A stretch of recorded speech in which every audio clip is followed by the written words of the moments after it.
gözlü ay ay, senden ayrın ay ay düşelim. Ala gözlü, senden ayrın ay ay düşelim. Hicranın gemiyle kefeylemişem. Hicranın gemiyle kefeylemişem.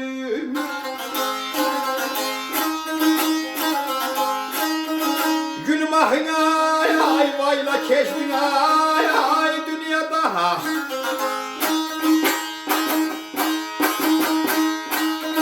Gülüm ahın ay ay vayla keşdi dünyada. Derd alıp gelen satıp nefeylemişem. Derd alıp gelen satıp nefeylemişem.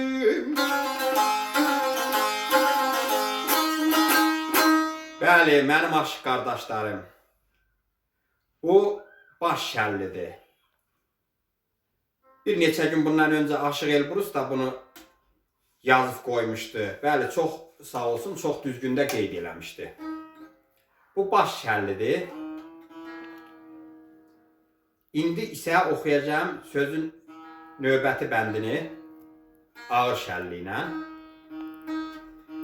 Ustadların verdiyi məlumata görə buna niyə ağır şəlli deyirlər? Ona görə ağır şəlli deyirlər ki, indi özünüzdə görəcəksiniz ki, sözün ilk iki misrası şah pərdədən düşmür. Yəni, baş şəlliyə baxanda iki qat aşıqdan bu daha çox səs tələb eləyir. Ona görə ustadlarımız buna ağır şəlli deyibdir.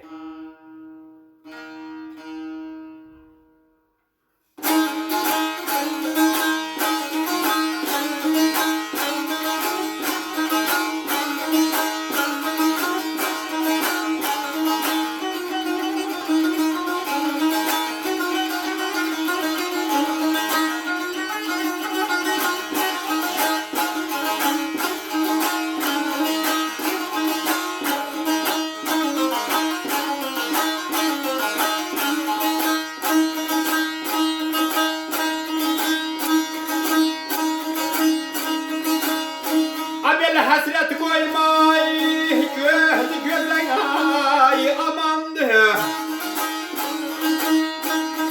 Hasret koymay, göz gözden ay amandı. Yandı bağrım, döndü közden ay.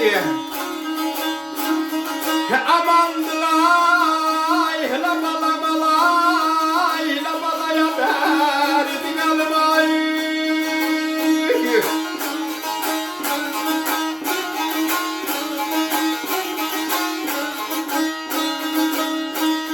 Geçen sözü çekmenden ay amandı. Bağışla taksırın sefeylemişem. Bağışla taksırın sefeylemişem.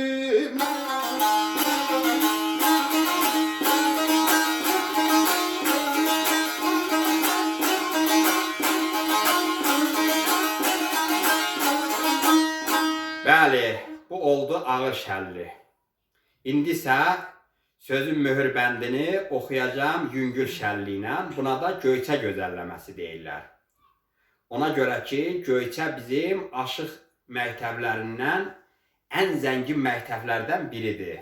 Göyçədə Dədə Ələsgərdən üzü bəri böyük şəxsiyyətlər, böyük aşıqlar yetişibdir. Elə demək olar ki, Göyçədə oxunan havaların hamısına Göyçə gözəlləməsi demək olar məcazi mənada. Bəli, o qədər Göyçə aşıqları bu havaları gözəl oxuyubdur ki, elə bu yüngül şəllini də özünə məxsus gözəl aşıqlarımız olub oxuyub. Görünür ki, ustadın hansınındasa xoşuna gəlibdir, yüngül şəlliyə götürüb Göyçə gözəlləməsi deyib. Bəli, amma o Göyçə gözəlləməsi sözünü bu şəllidən ayırmaq olmaz. Bu havanın iki adı var. Həm yüngül şəlli, həm də Göyçə gözəlləməsi. Hər ikisi də gözəldir.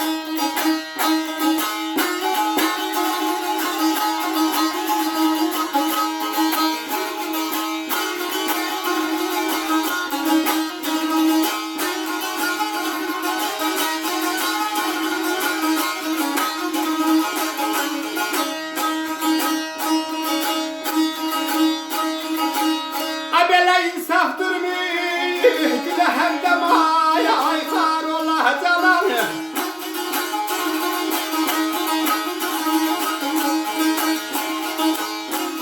Tüley terlayan oyla günde, sarılaya gül, sana gül, sana gül balayım.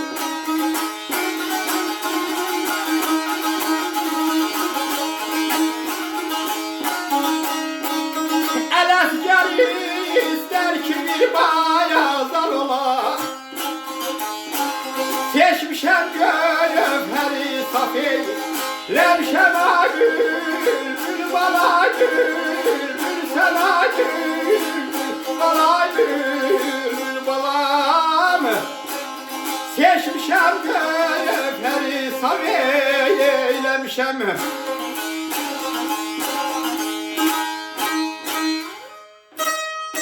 Teşekkür ederim.